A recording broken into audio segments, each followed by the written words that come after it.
Hello, my name is Kaylee Schnack, and I am a teacher at Russell USD 407, and I'm going to share with you a little bit about myself, and I'm also going to complete Module 1 and talk about operations and management. So a little bit about myself is I'm originally from Salina, Kansas, but I'm currently living in Hays, Kansas. I'm married to my husband, RJ, of 7 years. He is the director of housing at Fort Hays State University. So he deals with the older kids, I deal with the younger kids. They basically act the same. It all works out. Kingsley is our 2-year-old. He will be 3 in November. He keeps us on our toes, never misses a beat. This is his first day of school picture. We enrolled him at Tiger Tots at Fort Hays State, and so he's super excited. He calls it Tiger School. We also have a bulldog named Holly, and she's right here. She's 7 years old. She farts, she snores, she cuddles, she does it all. She's been with us for a really long time, and we love her so much. She travels really well. We tend to travel a lot, and she just goes right along with us. In my spare time, which happens rarely, I enjoy spending time with family, friends, traveling, watching sports, and crafting. We are super excited that football is coming back. We actually went to the draft back in April. RJ is a Dallas Cowboy fan, and I'm a Chiefs fan, and Kingsley is the division, and of course he's in red, so he chose the Chiefs like mom. We did take a trip to Tennessee and North Carolina this summer. We went to the Great Smoky Mountains, and then we also went to Grandfather Mountain and did the swinging bridge. I'm terrified of heights, but I did cross the bridge, so I was very proud of myself. My 2-year-old had so much fun with his dad. He was like an adrenaline junkie and just loved it. And then this picture right here is part of my dad's family. I come from a very big family. My grandparents have 25 grandchildren, I think at least, and that's including great-grands as well. And I'm the oldest, fun fact, of all 25 of them. But we go together and on Father's Day weekend and spend time together. So it's a really good and fun experience for all of us. My background, I did graduate from Southeast Saline High School. I have a BA in elementary ed and a minor in leadership studies from Southwestern out of Winfield, Kansas. I have a master's in high incidence and special education, K-12 from Fort Hays State. I also have a master's of education from Wichita State and early childhood unified birth to 3rd grade. It's a long story all about licensures. That's why I have 2 masters. And then I also have my educational leadership endorsement from Fort Hays State for my principalship. I just need to take my licensure. Have not done that yet. It's on my to-do list. This is my 11th year of teaching. I've taught 6 years in special ed and 5 years in the actual gen ed setting. I'm the title teacher for Bickerdike Elementary. Fun fact, I've also taught in Winfield, Hays, and Nevada, Iowa. It's not Nevada, it's Nevada. They will correct you if you are wrong. So getting on with Module 1, District Operations and Management. So we were provided several readings that went into like the federal, state, and local government, and then just talked about Board of Education and Superintendent. So some of the things that I pulled away about the federal government is that their whole primary purpose is to make sure that every child in America is getting the same quality of education, regardless of disability, location, or income status. This is a great mission. It's also super hard for them because there are so many variables that get into this. But that is their whole goal, is to make sure that every child is getting educated.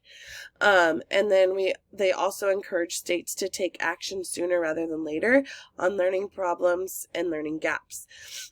So there's lots of research that goes in with why the federal government does certain policies and initiatives. And we have to remember that as like the people that, put these in place because the federal government told us. There is a reason that they did that. There's a reason they told us that. And the 5 examples that the federal government does a lot of work with is policies that are created for school funding. So a lot of the reasons that we do follow the federal government is because it's tied with funding. I hate to say that money talks, but when you're in education and you need things and you want to do the best for your students, money is a huge contributor to making sure that we're doing what we need to do. Gathering data and research, like I said, if there's learning gaps or problems, they're really into the research and finding out the why behind and how we can fix it. And of course, identifying problems, like especially with the whole COVID scenario and the saga, like that was a huge thing where they were telling us how we needed to continue, with remote learning or, 6 feet spacing of learning. but they were helping us guide ways to get that going. I know it was also chaotic because it was such a time constraint thing. Discrimination laws is another thing that they look at because, again, this is their top, is making sure that all children in America receive a quality of education. And again, providing a quality education. So that's why teachers have to be licensed. That's why, we have all the policies and initiatives. Sorry, I lost my train of thought. I also want to, side note, apologize for the congestion and everything. I hope I do not cough during this presentation, but I have the back to school germs, and so I've been fighting it for a couple days, and so I just wanted to throw that out there. As far as state government, so they just adapt new laws, regulations, and compliance rules that influence the degree of control local bodies have over governments and operations in public schools. So basically what they do is they take from the federal government the general idea or what needs to be accomplished, and then they put the statutes of how they want the guidelines and how they want it to be done. And then state governments and agencies play school governments and management, and it varies from state to state. So sometimes you'll hear about one state doing this and then another state doing this, and it's all about making sure that we're still doing what the federal government's asking, but it's based on how the states want to accomplish that. So some examples would be state budgets, curriculum standards, license of staff and schools, having a state-appointed Board of Education with a commissioner, education initiatives, and laws. One thing that I really think of right now is a lot of state governments are talking about 4-day work weeks for, education. There's such a big shortage of teachers. How do we, not only make sure that our children are getting a quality education, like as the federal government has told us, but can states, go to a 4-day work week to make sure that we have coverage. So that's just another example. Local government is governing and managing the public schools by elected or appointed representatives serving on governing bodies that are located in the communities served by schools and make decisions about government and operations of public schools. I apologize for that. So I thought it was interesting. In one of the readings, they were talking about like the bigger cities. So like Chicago, New York City, all of those. Some of those boards are appointed by mayors of the city. Whereas like in Russell, you are elected to be on a board. So it was just interesting to me how on a bigger scale boards can be developed. And basically the local government, which is the board, is just coming up with ways to put into action what the state has sent out via the federal government. So some of the things that they talked about is policy development, budget efficiency, allocation of resources, superintendent management, and improving and rejecting of personnel, but they worked closely with the community because most of the time the community are the ones that vote or elect them in, and just making sure that local citizens know the policy and as well as the administrative personnel. So the current Board of Education that we have, so we have a mission, and I'll get to a little bit more about like our superintendent. It's been quite a ride in Russell, but I'll talk about that here in a little bit. So we do have a mission, and this is the mission that our board is using in all of our schools. It's district-wide, to empower students to become well-rounded citizens by providing high-quality instruction, creating positive relationships, and to promote growth today, tomorrow, and into the future. So the big thing is to promote success and well-being of students and adults, communication with schools and community, management of district, so looking at like the needs assessment, things like that, implementation of laws, rights, and policies, making sure that we're following state guidelines and federal guidelines, and technology. That's so our board does a lot of this. They look at data, they look at classroom ratio, they look at what our district like really needs at the moment, and our board has had to have some flexibility. And I'll go ahead and share. So I've been at Russell. This is my 5th year. I've had, I believe, 5 superintendents or people that were in charge at one point or another.